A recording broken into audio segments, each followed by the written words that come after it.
Shri Sachchidananda Sadhguru Sainath Maharaj key జై.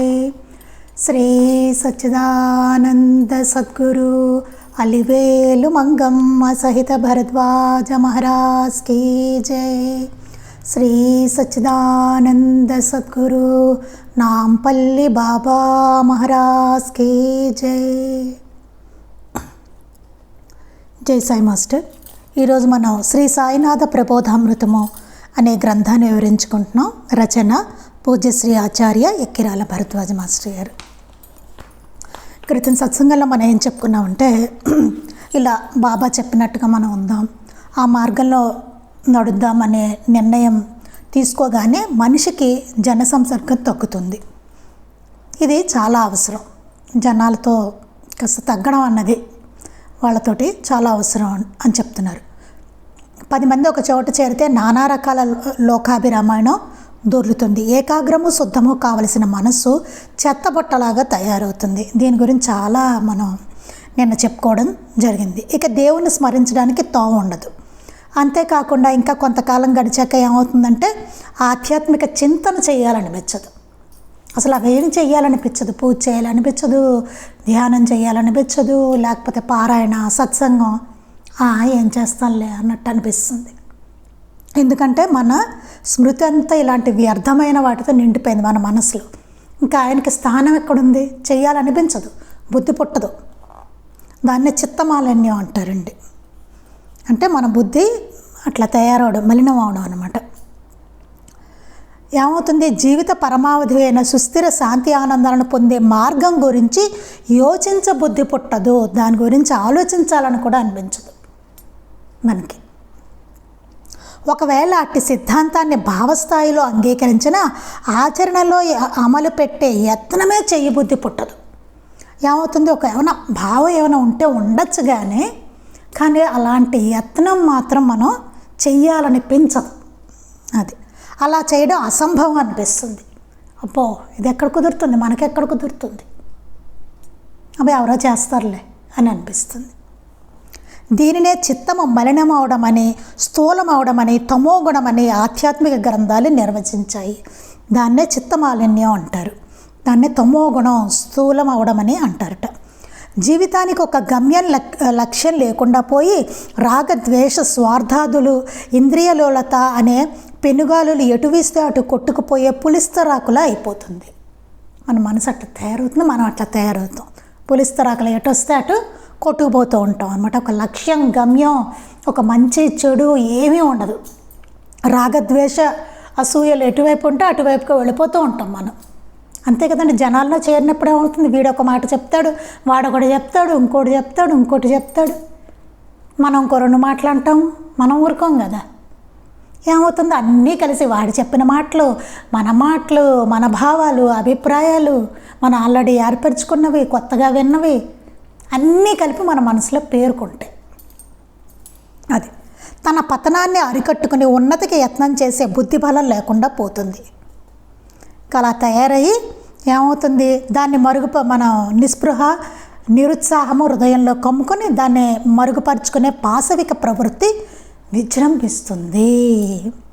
అది దాన్ని సమర్థించుకోవడానికి ఆధ్యాత్మికతను, దీన్ని ప్రబోధించగల మహనీయులను మూర్ఖంగా నిరసించే స్వభావం ఏర్పడి తన హీన నడవడిని సమర్థించేలాగా ఆధ్యాత్మిక గ్రంథాలను పెడగా వ్యాఖ్యానించి ఎందరినో తాము త్రొక్కే పెడదారిలోకి లాగే రాక్షస స్వభావం ఏర్పడుతుంది. వీడు అలాగే పెడదారిలో పెడుతూ ఆధ్యాత్మిక గ్రంథాలను కూడా వీడు ఏం చేస్తాడు? పెడగా వ్యాఖ్యానించడం మొదలు పెడతాడు. అంటే ఒకలా ఉంటే ఒకలాగా అనమాట. వీడికి అనువుగా ఉన్నట్టు అట్లా చెప్పుకొని ఏం చేస్తారు? తను తొక్కే పెడదారిలోకి రాక్షస స్వభావం వల్ల వీడు అందరినీ కూడా దాంట్లోకి లాగడం మొదలు పెడతాడు. లేక అదేనా జరుగుతుంది, లేకపోతే ఇంకోటి జరుగుతుంటా ఒక ఆధ్యాత్మిక సాంప్రదాయం వారు మరొక ఆధ్యాత్మిక సాంప్రదాయంలోకి తొలగి తమ అనర్హతను కప్పుకోవడానికి వివిధ సాంప్రదాయాల మధ్య వైషమ్యాలు ఏర్పడేలాగా ప్రవర్తింపజేస్తుంది.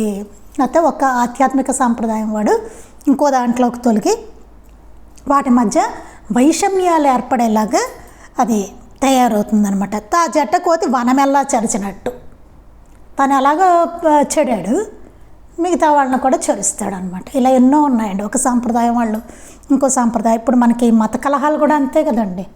ఒక మతం మత భేదాలు ఇవన్నీ ఎట్లాగా అలా ఉన్నవే. శైవ వైష్ణవ మధ్య భేదం, ఆ రెండు సాంప్రదాయాల మధ్య భేదం ఇవన్నీ ఎట్లా వచ్చాయి? శైవ వైష్ణవ భేదం ఇవన్నీ ఇట్లాంటివే. తప్పుగా మధ్య వైషమ్యాలు వస్తాయి, తప్పుగా వాటిని అర్థం చేసుకోవడం అన్నమాట. తా జడ్డ కోతి వనమెల్లా తెరిచినట్లు మనలో దాగి ఉన్న మానసిక శక్తి, బుద్ధి కుశలతల మన యొక్క సాటివారి యొక్క ఉద్ధరణకు ఉపయోగపడే బదులు పతనానికి ఉపయోగపడతాయి. నిజంగా ఇవన్నీ ఎట్లా ఉపయోగపడాలండి? మనకున్నవి తెలివితేటలు కానీ, మానసిక శక్తి కానీ, బుద్ధి కానీ ఇవన్నీ ఎట్లా ఉపయోగపడాలి? మనకు ఉపయోగపడుతూ మన సాటి వారికి ఉపయోగపడాలి. అలా ఉపయోగపడే బదులు ఏమవుతుంది? పతనానికి ఉపయోగపడతాయి ఇవన్నీ. అంతే కదండి. ఏదైనా ఒకటి ఉందండి, ఎట్లాగైనా మనం వినియోగించుకోవచ్చు దేన్నైనా కదా. ఇటు పతనానికైనా చేసుకోవచ్చు, ఇట్లా మంచిగానైనా ఉపయోగించుకోవచ్చు. తెలివితేటలు ఉన్నాయనుకోండి కదా, దాన్ని చక్కగా బాగా మనం బాగుండి 10 మంది బాగుండేలాగా చక్కగా ఆలోచించి జీవితాన్ని అట్లా కూడా మలుచుకుని అలా ఉత్తమంగా జీవించవచ్చు. లేకపోతే ఇదే తెలివితేటలు ఉపయోగించి ఒకటి జేబు కొట్టేయడం ఎలాగా, ఎక్కడైనా దొంగతనం చేయడం ఎట్లాగా, ఒకరిని మోసగించి డబ్బు సంపాదించడం ఎట్లాగా, ఇట్లాంటి పన్నాగాలు కూడా వేసి చేయొచ్చు. రెండిటికి తేడా ఉందా లేదా? అక్కడ తెలివితేటలే, ఇక్కడ తెలివితేటలే, కానీ ఎలా ఉపయోగిస్తున్నాం వాటిని? అది మనం సమాజంలో చూస్తూనే ఉన్నాం. 2 రకాల కేటగిరీలు మనకు కనబడుతూనే ఉన్నాయి. అలాగే ఆధ్యాత్మికతలో కూడా అదే జరుగుతూ ఉంటుందన్నమాట. ఇట్టి ప్రవృత్తులనే వాడాలోని దొంగలు అని సాయి వ్యవహరించడం చూడవచ్చు. ఇలాంటి ప్రవృత్తులనే వాడాలోని దొంగలు అన్నారు బాబా. యోగికి ఎందుకే జనసంసర్గం పనికిరాదని శాస్త్రం. భాగవతంలో అవధూత కన్య నుండి నేర్చుకున్న జ్ఞానం ఇదే. దీనినే సాయి 10 మంది ఒక చోట చేరితే ఏదో గొడవ రేగుతుందని చెప్పారు. అది 10 మంది ఒక చోట చేరితే ఏదో గొడవ రేగుతుంది అని బాబా చెప్పింది ఇదే. అయితే మనకి ఇక్కడ ఒక డౌట్, మరి జనసంసర్గం తప్పని మన వంటి సంసారులు ఏమి చెయ్యాలి?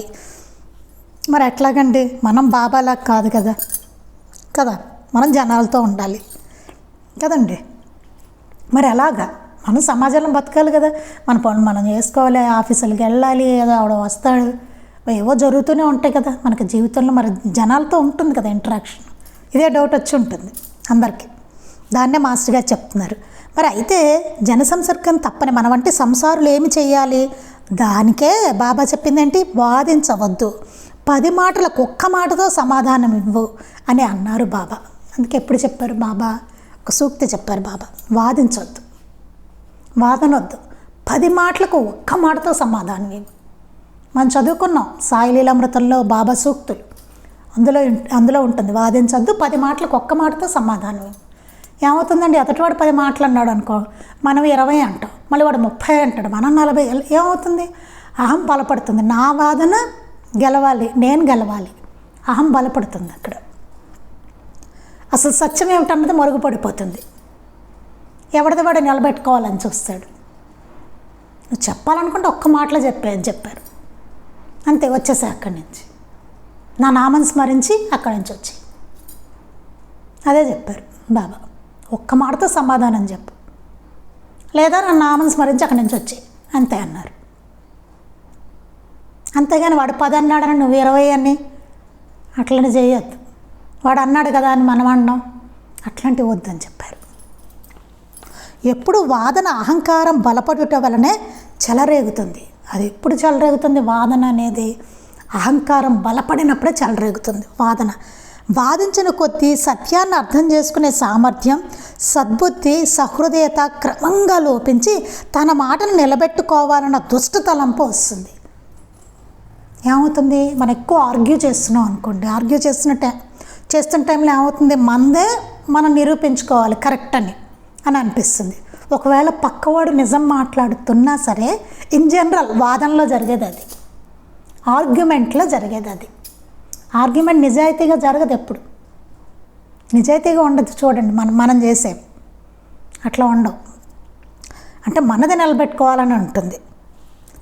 సత్యాన్ని అర్థం చేసుకునే సామర్థ్యం, సద్బుద్ధి, సహృదయత క్రమంగా లోపిస్తుంది. సత్యం ఏమిటి అన్నది క్రమంగా లోపించి తన మాటను నిలబెట్టుకోవాలన్న దుష్ట తలంపు వస్తుంది. తన మాటను నిలబెట్టుకోవాలి. ఇప్పుడు మీతో నేను ఆర్గ్యూ చేస్తున్నారనుకోండి, మీరు ఎంత నిజాన్ని ఎంతలాగా చెప్తున్నా సరే నా మాట నేను నిలబెట్టుకోవాలన్న ఈగో నాకు పనిచేస్తూ ఉంటుంది. ఆ దుష్ట తలంపు నాకు వస్తుంది ఆ టైంలో, ఆర్గ్యూ చేస్తున్న టైంలో, వాదన చేస్తున్నప్పుడు. అవతలి వారు చెప్పినది మనకు అర్థం కాక వాదన ఆరంభమైన అహంకారం తల ఎత్తి తరువాత అవతలి వారు చెప్పినది సత్యమని తెలుస్తున్న అంగీకరించడం మన ఆత్మగౌరవానికి తక్కువ అన్న దుర్భావం ప్రబలుతుంది.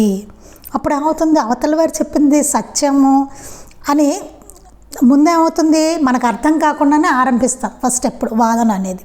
తర్వాత ఏమవుతుంది, వాడు చెప్పి ఎదుటివాడు చెప్తాడు వాడేదో వాదనలో చెప్పిన తర్వాత మనకు అర్థమవుతుంది ఇది నిజమన్న విషయం తెలుస్తుంది. అయినా సరే ఏమవుతుంది, తెలుస్తున్నా సరే అంగీకరించడం అనేది మన ఆత్మగౌరవానికి తక్కువ అన్న దుర్భావం ప్రబలుతుందిట. అంగీకరించాం అది సత్యం అని చెప్పి, అంటే మనదే నిలబెట్టుకోవాలని చూస్తాం అన్నమాట తప్పైన. ఇందుకు కారణం మనం ధనికులమనో కీర్తివంతులమనో ప్రజ్ఞావంతులమనో మనలో దాగి ఉన్న అహంకారం కారణం కావచ్చు. లేదా అవతలి వారు అట్టి వారిని తెలిసి వారి ప్రజ్ఞను చూచి హర్షించలేక వారిని వాదనలో ఓడించాలని పేరు కోసమన్నా అలా చేస్తారు. అది కాకపోతే ఆ వాదనలోని సత్యాన్ని అంగీకరిస్తే మనలోని బలహీనతలను అంగీకరించినట్లు అవుతుందనే కారణం కూడా కావచ్చు. రకరకాల కారణాలు ఉంటాయి ఇందులో. ఈ వాదనలో సత్యాన్ని అంగీకరించకుండా ఆ అహంకారంతో అది ఏమవుతుందంటే మనలో దాగి ఉన్న కారణం అవ్వచ్చు. లేదా అవతలి వారు అట్టి వారిని తెలిసినా సరే ఏం అహంకారం, మన ధనికులమనో కీర్తిమంతులమనో ప్రజ్ఞావంతులమనో అనే అహంకారం కారణం అవ్వచ్చు. లేదా అవతలి వారు అట్టి వారిని తెలిసి వారి ప్రజ్ఞను చూసి, వాళ్ళలో ఉన్న ఆ ప్రజ్ఞ చూసి, తెలివితేటలను చూసి హర్షించలేక మెచ్చుకోలేక సత్యాన్ని వారిని వాదనలో ఓడించాలన్న పేరు కోసం అన్నా సరే కావచ్చు. అదే కాకపోతే ఏమవుతుందంటే వాదనలో సత్యాన్ని అంగీకరిస్తే మనలోని బలహీనతను అంగీకరించినట్లు అవుతుందేమో అని కారణం కావచ్చు. అంటే మనం ఓడిపోయినట్టు కదా అది, అందుకని ఆ ఓటమిని మనం అంగీకరించాం అనమాట. అదేనా కారణం కావచ్చు. ఎట్లాంటి కారణాలైనా అదొక రకం బలహీనత. ఇలా ఇన్ని ఉంటాయండి ఇందులో వాదనలో. ఇదంతా ఈగో, అహంకారం. దానివల్లనే మనం చెప్పేది సత్యమైన అవతలి వారే వాదనకు దిగినప్పుడు అట్టి వారు పై కారణంగా ఎటు మనం చెప్పేది అంగీకరించాలి సరికదా. వాదనలో ఓడినందుకు అసూయ ద్వేషాలను పూని మనం తలపెట్టిన మంచి కార్యాలను వారి సాయశక్తులా వ్యతిరేకించాలని, మనపై పరోక్షంగా విమర్శలతో అపవాదులను కల్పించాలని చూస్తారు. కనుకనే బాబా చెప్పారు 10 మాటలకు ఒక మాటతో సమాధానమివ్వు అని. ఇప్పుడు ఇంకో పరిస్థితి ఉంటుంది, లేదండి మేము చెప్పే సత్యం అవతలవాడు వాదిస్తున్నాడు, అంగీకరించట్లేదు, అట్లాంటి సిచ్యువేషన్ వచ్చిందనుకోండి. అప్పుడు ఏం చెప్పారు, అట్టి వారు పై కారణాలంగా ఎటు మనం చెప్పేది అంగీకరించరు. ఈ పైన బలహీనతలన్నీ అహంకారాలు ఉన్నాయి కదా, దానివల్ల ఎటు అవతలవాడు సత్యాన్ని అంగీకరించడం. ఒకవేళ మనం చెప్పేది నిజమైనా సరే దానిలో ఆ వాదనలో సరే కదా, వాదనలో ఓడినందుకు వాడు వాదనలో ఓడతాడు కదా. మనం సత్యం అనేది మాట్లాడుతుంటే వాడిది సత్యం కాదనుకోండి, వాడు ఓడుతాడు కదా. ఓడినందుకు అసూయ ద్వేషాలను పూని అని ఏమవుతుంది, మన మీద అసూయ ద్వేషాలు వస్తాయి. పూని మనం తలపెట్టిన మంచి కార్యాలను, మనం ఏదైనా మంచి కార్యాన్ని తలపెడితే వాడి శాయశక్తిలో వ్యతిరేకించాలని, దాన్ని వ్యతిరేకించడానికి చూస్తాడు. మనపై పరోక్షంగా విమర్శలతో అపవాదులు కల్పించాలని చూస్తారు. అట్టి వాళ్ళు ఏం చేస్తారు, పరోక్షంగా మన మీద అపవాదులు కల్పిస్తారు. అది కనుకనే బాబా చెప్పారు ఎట్లాంటి తంట వస్తుంది వాదనలో ఎప్పుడు. అందుకని బాబా ఏం చెప్పారు, 10 మాటలకు ఒక మాటతో సమాధానం ఇవ్వు. ఈ గొడవంతా నీకెందుకు, 10 మాటలకి వాడు 10 మాటలు అంటే ఒక్క మాటతో సమాధానం ఇచ్చొచ్చి ఆ నామస్మరించి వచ్చే ఒకే మాటతో చెప్పు సమాధానం. వాదనకు దీని అర్థం ఏంటి, నువ్వు వాదనతో దిగద్దు. వాడు ఎటు విన నువ్వు చెప్పేది అదే చెప్తున్నారు. నువ్వు చెప్పేది ఎటు వినడు వాడు, వాదించద్దు వచ్చి. ఒకవేళ పక్కవాడు చెప్పేది సరైనది అనుకోండి, అంగీకరించు. నిజాన్ని, సత్యాన్ని, సహృదయతో అంగీకరించు. ఇక్కడ ఏవో కొన్ని చెప్పారు కదా మాస్టర్ గారు. ఇక్కడ సత్యాన్ని అర్థం చేసుకునే సామర్థ్యం, సద్బుద్ధి, సహృదయత ఇవి ఉండాలి మనకి. సత్యాన్ని అర్థం చేసుకునే సామర్థ్యము, సద్బుద్ధి, సహృదయత ఇవన్నీ ఉండాలి మనలో. దాన్ని అంగీకరించాలంటే సత్యం అనేది ఎదుటివాడు చెప్పేది. ఒకవేళ మనం చెప్పేది సత్యమైనప్పుడు వాడు వాదానికి దిగుతున్నప్పుడు, ఎందుకంటే వాళ్ళు తర్వాత ఏమవుతుంది, అసూయ ఇవన్నీ రేగుతాయి మన మీద. మనం ఏ మంచి కార్యం తలపెట్టినా అది చెడగొడదామని చూస్తాడు. పరోక్షంగా మన మీద ఆపవాదులు చేస్తారు, కల్పించాలని చూస్తారు. కనుకనే బాబాయ్ ఏం చెప్పారు, 10 మాటలకు ఒక మాటతో సమాధానం ఇవి. ఎందుకు ఈ గోలంతా? వాడు 10 మాటలు అంటే ఊరికి ఒక్క మాట చెప్పొచ్చేసి, ఒక్క మాటలో ఇవ్వగలిగితే సమాధానం ఇవ్వు, వచ్చేసే అన్నారు. అనవసరంగా నువ్వు వాదనకు దిగకు. అదే చెప్తాను, నీకేం ఉపయోగం ఉండదు దానివల్ల. వాడికి ఇంకా బలపడుతుంది, ఇంకా చిరాకు వ్యవహారం అది అని చెప్తున్నారు. ఇంతటికీ కారణం ఏమిటి? జనసంసర్గం ఎందుకు పనికిరాదు? మనుషులు వారంతా ఒకరి నుండి మరొకరు వేరనుకుంటారు, కానీ అదే పొరపాటు. నేను మీలో ఉన్నాను, నీవు నాలో ఉన్నావు, ఇలా భావన చేస్తుండు, అదే నీకు అనుభవం అవుతుంది అన్నారు బాబా. అందుకని ఇంతకీ కారణం ఏమిటి? జనసంసర్గం ఎందుకు పనికిరాదు? అసలు కారణం ఏమిటి? ఇదంతా ఎందుకు పనికిరాదు ఎట్లా జనాలతో మనకి అంటే, అసలు ఈ తంట అంతా మనకి ఎందుకు వచ్చిందంటే, మనుషులు వారంతా ఒకరి నుండి మరి ఒకరు వేరు అనుకుంటారు. ఒకరి నుంచి ఒకరు వేరు అనుకుంటాం మనం, అంతే కదండి. అందరిలో బాబా ఉన్నారు అంటాను తప్ప మనం నిజాన్ని జరుగుతుందా? జరిగితే వాదించుకోవడాలు, కొట్లాట్లు, గొడవలు అసలు ఇవేమీ ఉండవు. ప్రతి ఇల్లు అసలు సమాజం అంతా ఎంత ప్రశాంతంగా ఉంటుందండి. అలా లేదు కదా ఇప్పుడు మరి. అది ఎందుకంటే అది ఒకరి నుంచి ఒకరు వేరనుకుంటారు అని చెప్తున్నారు బాబా. కానీ అదే పొరపాటు, అది పొరపాటు. మీరు అలా అనుకుంటున్నారు చూసారా, అందువల్ల ఇలాంటి సమస్యలు వస్తున్నాయి అంటున్నారు. నేను మీలో ఉన్నాను, నీవు నాలో ఉన్నావు. నేను మీలో ఉన్నాను, నీవు నాలో ఉన్నావు, ఇలా భావన చేస్తుండు, అదే నీకు అనుభవం అవుతుంది అన్నారు బాబా. ఆ సూక్తి అందుకని చెప్పారు. నేను నీలో ఉన్నాను, నీవు నాలో ఉన్నావు, అట్లా భావన చేస్తుంటే అదే నీకు అనుభవం అవుతుంది అని చెప్పారు బాబా. మరి అందరూ ఒకటే కదండి, కానీ అనుకోం, అట్లా వేరువేరుగా చూస్తాం మనం. వివేకంతో యోచించే సాధకుని దృష్టిలో మానవులందరి దేహాలు ఒకే పంచభూతాలతో చేయబడ్డాయి. అదేమిటండి ఒకటెట్లా అండి మనందరం కదా డౌట్. ఇక్కడ ఏం చెప్పారు? వివేకంతో యోచించే సాధకుని దృష్టిలో, మనం వివేకంతో ఆలోచించం, మన సాధకులు అసలే కాదు, అందుకని మనకు వేరుగానే కనబడుతుంది.